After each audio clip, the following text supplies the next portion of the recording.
Here we have the Blue Yeti eb240 powering a washing machine. This is a Samsung. I don't know what's the wattage, but let's find out.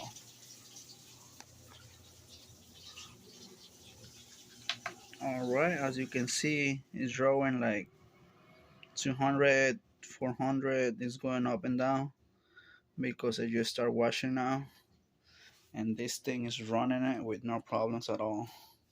So here you have it, guys. Blue Yeti Maxwell eb240 running a washing machine.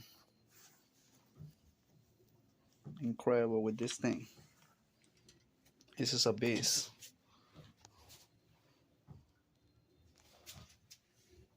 And that's the power that's drawing. It's going up and down. If you hook up some solars to this, you can wash your clothes for free for life.